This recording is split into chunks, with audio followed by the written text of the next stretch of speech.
Hey guys, Palsteron here, and today let's talk about the new Druid footage that just dropped. And in specific, Ziggy D just gave us an early Christmas present with a walkthrough of Act 1, showing off the bear, wolf, and also the wyvern, a little bit of spells weaved in between. And if you want to see the full video, I'll link it down below in the description. Would highly recommend checking that out. But in this video, we'll go over some of the highlights and maybe small things that you might have missed. If you're just here for the TLDR though, both bear and wolf look absolutely amazing, with wyvern being a little bit more and the spells also looking kind of clunky. But you have to remember, with all the hype going on, that these videos are filmed around about a week before now. Starting off with the bear, and looking at this video, it really felt like the bear just was the biggest winner in this video in terms of raw power output.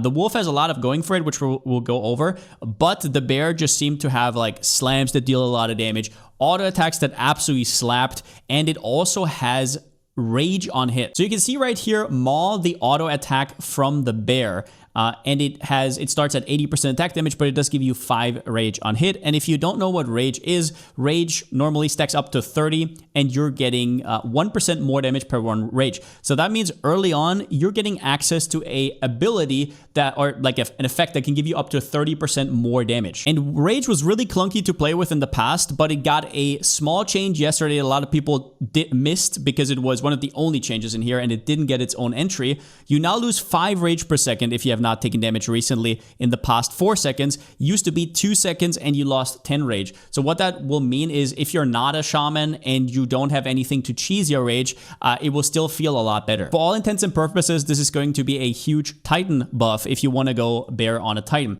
But after that, they show off some of the passive abilities. And on top of the armor that you get, you also get endurance charge passively whenever spending rage. So it's pretty clear here that he's doing 2 attacks. So you'll see it right here.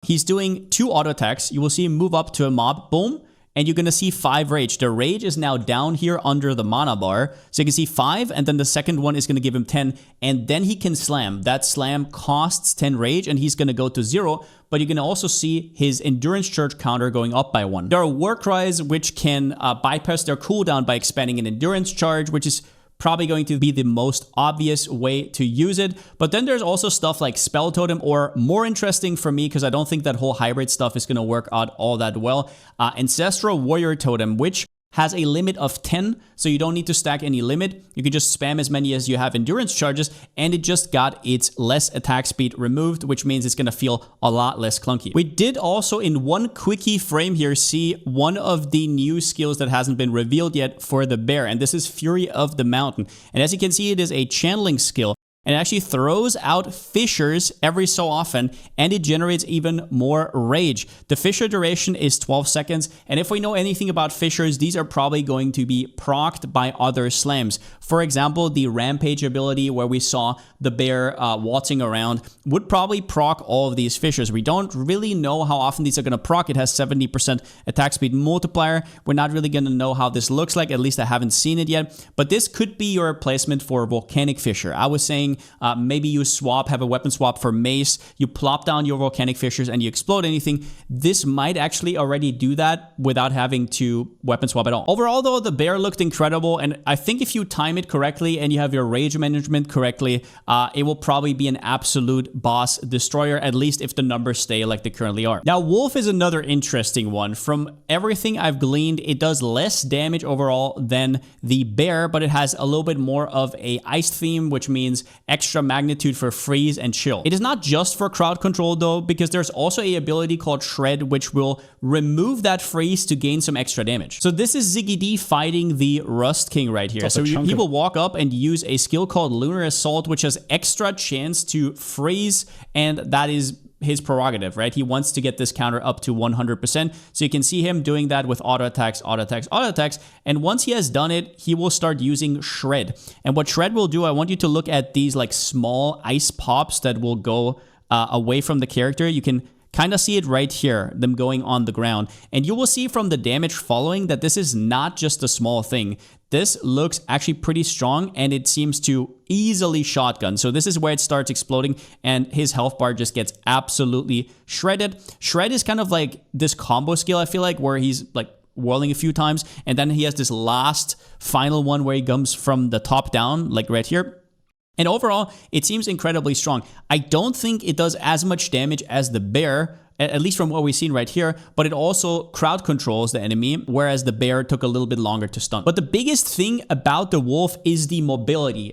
Not only has it been confirmed that the wolf has whatever that means, movement speed while out of combat. I'm not really sure if that means sprint speed per se, or if it just means if there's no enemies nearby, but it does have movement speed. And whenever you hear movement speed in Period 2, you probably have to listen up. And it has what is probably the craziest ability I've seen in this showcase, which is Pounce. Now, Pounce is a cooldown skill, a cooldown movement skill that leaps you to any target location. A lot of us thought this needed a target, but now it is confirmed it does not. We can also see that in the video multiple times.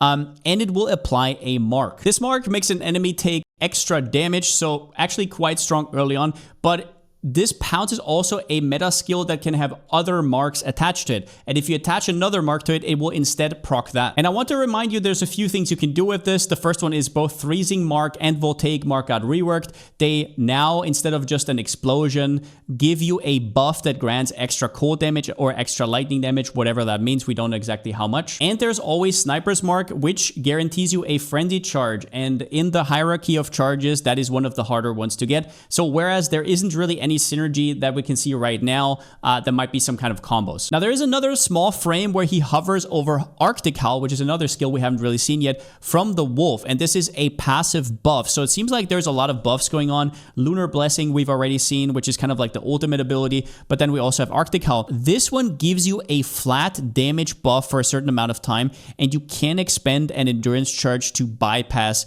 this cooldown. And it is also a war cry, and it does work with power. So for example, on a boss, per 5 power, you're getting 4 to 6 cold. That's an average of 5, so an average of 20 flat, which is a lot at level 14. Do note though that this only empowers a certain amount of attack, and for example, if we talk about that 20 power example, it's only going to last for 2. Do remember though that you can bypass the cooldown with, for example, Bear's endurance charges, and there's nothing telling you that you can't go into wolf form and then directly into bear form and slam the ground with some harder hitting attacks, making use of the 2 extra attacks right here. And once again, it is seamless. You don't need to press a button to first transform. The abilities itself all have this baked into. Overall though, the wolf looked very nice. It looked a little bit more tapered down in terms of single target damage, but it had a lot of good CC. It made an absolute fool out of a lot of the bosses that were showcased. The out of combat speed looked great, and it has Pounce, which overall looks like the best skill, or at least that's my takeaway from this video. As for the Wyvern, Ziggy did not show it as much as the other two, and that comes with a good reason. From everything we've seen so far, both the wolf and the bear have movement baked into, and gap closers baked into a lot of abilities, even if it's just a little bit. And the Wyvern overall seemed a lot more, let's just say, static. From rolling magma to the swipe that it did, it just felt a lot more clunky, and that might just be something visual. Maybe it's not going to feel like that, but overall, nothing really stood out to me as like OP. It looked a lot more fair. But from what we've seen so far, especially with Wyvern's ultimate ability looking pretty cool, the Flame Breath, if you remember, I'm thinking that this might be a little bit more of a backloaded one, something we maybe don't use during campaign, but a little bit later once the gear rolls in or we have good rage regen. And I also wouldn't be too worried because GGG is still adjusting, and Ziggy also says that in his video. As for plants and volcanoes, now I've been watching this video on stream 4 times in a row, and I gotta say, these spells seem to absolutely tickle enemies compared to what some of the forms do. Now, it didn't look terrible, for example, compared to like a Sork or maybe some of the weaker classes to level like a Monk with Quarterstaff's ability, but it really just seemed completely out of place. Even if you preloaded with a volcano and then put some plants down, technically did something, but really was more cosmetic. Do note though that plants really come online once you can water them and once you get the threshing vines or whatever it's called, which is a level 7. So I think that's what, level 22. So if Ziggy D, and he's probably going to put out another video before the leak comes out, we'll show that off, we'll get more of an idea. Now, Ziggy did also show off 2 new spirit gems. The third one is Herald of Ice, we already know about that. Savage Fury looks, with its current numbers, which I don't think are going to stay this way, absolutely ridiculous. So while you have 30 spirit reserved for this, every time you attack, you're getting 1 fury. It has nothing to do with rage, it's fury. and you can have up to 20 max fury. So let's say you attack 20 times, you get to 20 fury. You press the button and you get a buff for 21 seconds. 1 second plus every fury. You can also press it earlier if you want to. But the buff grants you 21% more damage, 32 attack speed, and 16 movement speed, which on the left side of the tree, as you know, is a pretty big deal. Do note, however, that this only works in a shapeshift. So if you go to human form, if you cast anything that isn't a specific ability, then you will lose this buff immediately and you'll have to go back from 0. It seems like it will work from form to form. I don't think there's like a thing where you go from form to human to the next form. It should seamlessly work, at least I hope so. You do also have 3% degen, but I mean, this is just an insane buff, and I would be really surprised if it stays with the current numbers. I hope it does, because this is a level 4, so the movement speed, attack speed, and more damage will probably even scale up. And then the second spirit gem is Briar Patch, which looks like a bunch of doo-doo. So he shows it off kind of later. It stores percentage attack damage dealt up to 20, and then it puts down a thorny ground. It's physical plants. I'm not really sure what you're supposed to do with this. You can see it in a little bit. You can see it up top. It's kind of like Plague Bearer for poison if you've ever played that, where you have like the explosion once you ramp it up. So he will put it down in a second. And you can see, I think he's putting it up down right now. So he's the volcano, which does a lot of damage. But then, yeah, around there, you will see white mobs just walking through it, right? Like taking those damage ticks and nothing happens to them, like this mob. So while I don't see the HP bar and how much damage it actually does, I think this one's going to be big shit. Now, just so you're aware, this has been filmed by Ziggy over a week ago. So a lot of things have changed since then. A lot of balancing has happened. And he's also been giving feedback, so not everything might be as good as it seems in this video. For example, in the video, the Entangle, which looked pretty meh, had 3 to 4 physical damage, and here it has 4 to 5. And I also noticed that one of the better abilities, or at least it looked really good in the video, the Lunar Assault from the Wolf got nerfed from 45 to 40%, and the attack speed got nerfed from 115 to 110. And I'm assuming that since this got posted after, this was already with Ziggy's feedback taken into account. A thing I do want to fight back on is that the footage isn't viable because Ziggy was over-leveled or Ziggy had insane weapons. Because if you didn't note, he auged +2 to levels onto this talisman with a little bit of extra fire damage. On an attack-based build early on, really all you're looking for is that percentage increased physical damage and then a little bit of flat from rings and whatnot. So a single percentage physical damage would have been as good as this flat fire plus the +2 he gets a little bit later, just so you're aware. So if you're a caster, you might be thinking, oh, he has the complete crazy weapon. A lot of us are going to get that. And do note that later on, he does the temple, which everybody can access and where you're going to get a lot better gear. And it seems like we're also going to get weapons with quality. And there's also a temple shrine where you can put your weapon in and get 20 quality. As well as that, on some of the boss showcases, you gotta understand that you cannot compare this footage where Ziggy played it for the first time with some racer who knows exactly what they're doing and perfectly places every single thing, like every tool that it has at the perfect time. So even though, yes, some of these boss kills can already be achieved with builds currently in the game, for example, crossbows, it is still impressive how much damage this does, considering that he's not pressing everything perfectly. And still, the Ziggy D video showcases can be a little bit of a Trojan horse to get you baited, because if you remember back to Exile 1 last league, the kinetic rain incident where we thought it would be incredible and then it was nerfed to the absolute ground, these things can happen. So overall, if you think that it's going to be exactly like it was in the video, it will not. Some of the things that looked OP in the footage will not be as OP anymore, and some of the things that looked really awful, like for example, some of the Wyvern gameplay, will be better. However, with that said, I'm fully baited. I'm going to talk a little bit more about Druid. I really hope we're going to get the Ascendancies before everything comes out, but I'm pretty much bought into the idea of playing Talismans, and I'm most likely also going to experiment with the Druid. I will just send it and try try out everything that I can. So yeah, whenever this video will be out, it will be 2 days to release, but everything that will be released about the Druid, I will be posting here.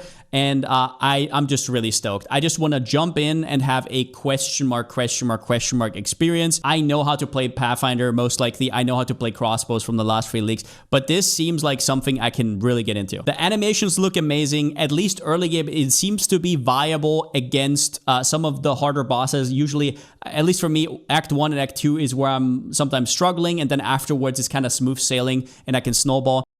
So I'm looking forward to this.